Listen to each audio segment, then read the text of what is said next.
یہ جوڑ توڑ ہے بنی امیہ کا. اچھا. رسول کے رشتوں کو ٹارگٹ کرو اور ان کو ڈیگریڈ کرو. یہ میں نے اس پر تیسری جلد میں نے پوری تحقیق دے دی ہے. ملا علی قاری مرحوم نے تو اس پر باضابطہ کفر والدین پر باضابطہ کتاب لکھی ہے، اور اس کا مواخذہ اللہ تعالیٰ کی ذات نے فوراً دنیا میں ہی ان کو دے دیا تھا. ٹھیک ہے، اب پتہ نہیں قبر کے نیچے کیا ہو رہا ہے ان کے ساتھ، یہ اللہ جانتا ہے، یہ اللہ کا رسول جانتا ہے. تو یاد رکھو، رسول کی اگر نسبتوں کا تقدس نہیں سامنے رکھو گے، رسول کے بچے کو، میں نے یہ کتابیں کیوں لکھی؟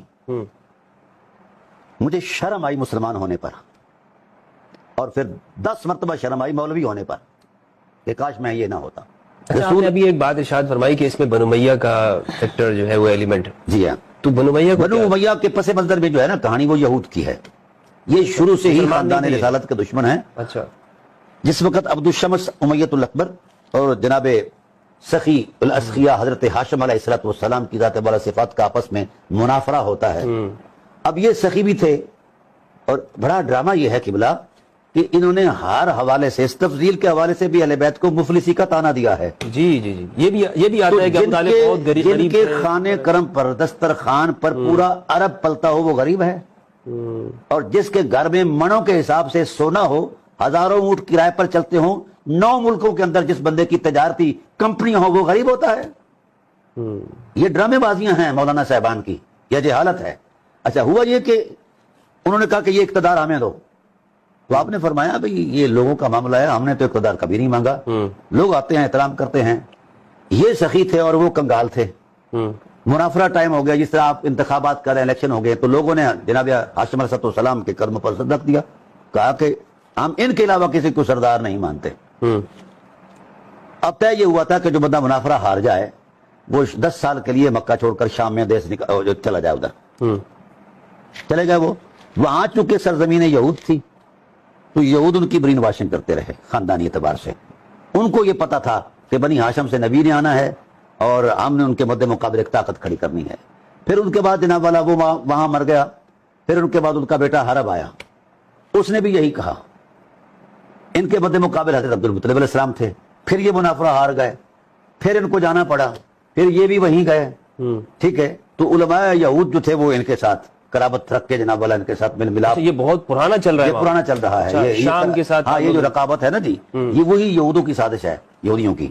اچھا، جو وہ چاہتے تھے کہ نبی جو ہے بنی اسماعیل سے کیوں آ رہا ہے، بنی اسرائیل سے آیا، کیونکہ پہلے بھی انبیاء علیہ السلام آئے تھے. تو اللہ تعالیٰ نے جواب دیا، اللہ عالم حیث یجعل رسالتہ، تو بھائی میری مرضی ہے، رسالت میں ادا کرتا ہوں. تم جو کہتے ہو کہ ہماری نسل میں آئے، تو تم نے پہلے انبیاء کے ساتھ فَلِمَ تَقْتُلُونَ انبیاء اللہ، تم نے تو اپنے ہاتھوں سے نبیوں کو قتل کیا ہے، کس منہ سے کہتے ہو کہ نبی ہمارے اس میں آئے، طبقے میں آئے.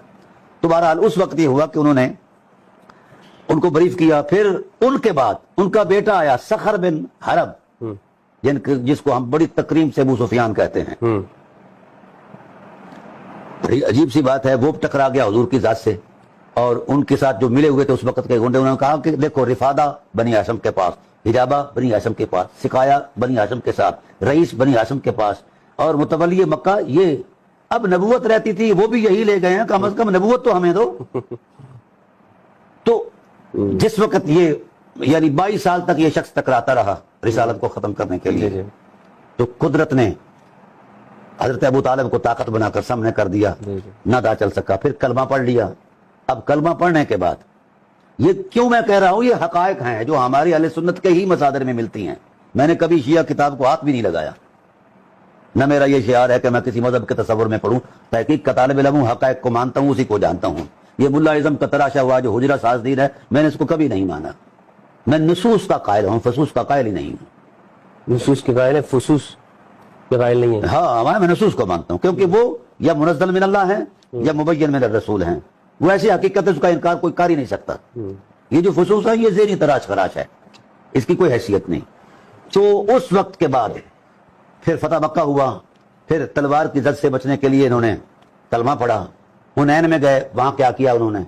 تو آپ پوری تاریخ پڑھ لیں ان کی، آپ کو ہر جگہ ان کا تعصب خاندانی نظر آئے گا. تو ایک لمحہ کے لیے صرف یہود جو تھے ان کو بریف کرتے تھے کہ یہود کو نکالا گیا مدینے سے، وہ انتقام لینا چاہتے تھے. حضور تو وصال فرما چاہتے تھے، تو حضور کے خاندان سے ان کو ہدف بنایا جائے، تنقید کی جائے، ٹارگٹ کیا جائے. لہذا ان کو ڈی گریڈ کیا جائے. یہ جو تفضیل کا یہ جو چکر ہے نا, یہ بھی اسی کا تسلسل ہے, یہ صفین کے خونی اجتہاد کا تسلسل ہے, اس کے علاوہ اس کی کوئی تاریخ نہیں.